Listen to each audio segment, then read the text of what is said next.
Bharatiya Janata party के महारथी, राष्ट्रप्रेमी और धर्म प्रेमी जनता के नायक, संसद में विपक्ष के नेता श्रीमान अटल बिहारी वाजपेयी। इस सभा में उमड़ा हुआ जनता का प्रचंड भार नई दिल्ली को कुछ संदेश दे रहा है। कल्याण सिंह जी पश्चिम बंगाल से चले। पश्चिम बंगाल में कम्युनिस्टों की सरकार है। लाखों लोग उनकी सभाओं में आए, सड़कों पर स्वागत के लिए निकल आए। क्या ये सरकार के लिए चेतावनी नहीं है? डॉक्टर मुरली मनोहर जोशी ने बड़े तर्कपूर्ण ढंग से हर सभा में सरकार के प्रस्तावित विधेयक का विरोध किया। अडवाणी जी ने जगह जगह हाथ उठाकर लोगों से पूछा, मौलिक रूप से पूछा, क्या वो इस विधेयक को पास करना चाहते हैं, इस विधेयक से सहमत हैं? और सब जगह एक ही उत्तर मिला कि ये कानून नहीं बनना चाहिए। राजनीति को धर्म से अलग नहीं किया जा सकता।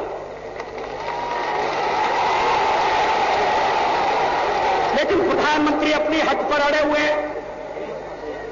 राजहट बुरा होता है।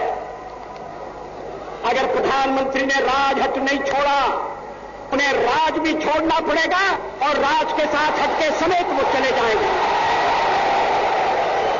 धर्म मेरा सहज स्वभाव है, धर्म मेरी प्रकृति है, धर्म मेरा स्वभाव है, धर्म मेरा गुण है, धर्म मेरा कर्तव्य है, धर्म मैं हूं, धर्म मेरे अस्तित्व की गारंटी है। धर्म को कैसे छोड़ा जा सकता है? और जब मैं कहता हूं तो आप सब पर यह बात लागू होती है। लेकिन कांग्रेस के नेता राजनीतिक उद्देश्यों से प्रेरित हैं। भारतीय जनता पार्टी ने विचारों के क्षेत्र में सभी विरोधियों को जो चुनौती दी है, वो चुनौती स्वीकार करने के लिए तैयार नहीं है।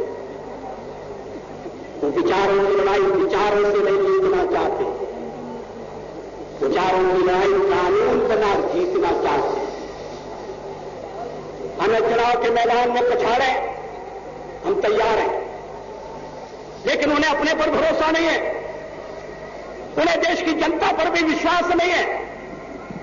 वो जानते हैं जनता तो बीजेपी के साथ चली गई, अब रह गए अकेले, इसलिए बीजेपी को चुनाव लड़ने से रोको। पहलवान को अखाड़ में चुनौती देकर पछाड़ने का खतरा वो नहीं मोल लेना चाहते, क्योंकि उन्हें विश्वास है कि वो खुद आएंगे। इसलिए वो दूसरे पहलवान को अखाड़े में उतरने ही देना नहीं चाहते। लड़ने के पहले ही भाजपा के उम्मीदवारों को अयोग्य घोषित कर दो। मुझे उनकी बुद्धि पर तरस आती है। अडवाणी जी की रथ यात्रा से जो जागरण की बेला आरंभ हुई थी, उन्हें देश की बदली हुई मानसिकता का परिचय देने के लिए पर्याप्त होनी चाहिए थी। फिर डॉक्टर मुरली मनोहर जोशी एकता यात्रा के लिए श्रीनगर के लाल चौक में तिरंगा झंडा फहराकर जब वापस लौटे और जाते हुए उन्हें जो विराट जन समर्थन मिला, उससे भी कांग्रेस के नेताओं को, अन्य दलों के नेताओं को समझ लेना चाहिए था कि भारतीय जनता पार्टी लोगों को गुमराह नहीं कर रही है। भारतीय जनता पार्टी वही बात कह रही है जो लोगों के दिल में पहले से मौजूद है, मगर वो 40-45 साल तक तभी हुई थी, आज वो जाग गई। मेरे भाई, राजनीति में धर्म हो या न हो, सच्चाई तो यह कि राजनीति में और धर्म होना चाहिए। राजनीति से धर्म को अलग करने का तो सवाल ही नहीं है। और मैं स्पष्ट कर दूं, धर्म का अर्थ है नैतिकता, धर्म का अर्थ है सदाचरण, धर्म का अर्थ है मर्यादा का पालन, धर्म का अर्थ है हर व्यक्ति में ईश्वरत्व का दर्शन। क्या राजनीति में नैतिकता की जरूरत नहीं है? क्या राजनीति में आज भ्रष्टाचार नहीं है? क्या भ्रष्टाचार का निवारण नहीं होना चाहिए? क्या राजनीति में गंदगी नहीं है?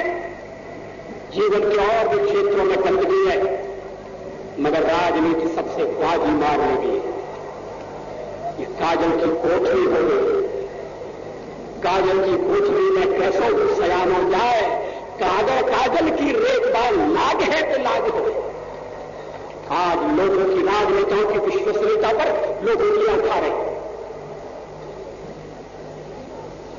आखिर एक सट्टाबाज ने हमारे प्रधानमंत्री पर आरोप लगा दिया, नामदेव चुनाव लड़ने के लिए मैंने प्रधानमंत्री को रुपया दिया है, 87 लाख दिए हैं।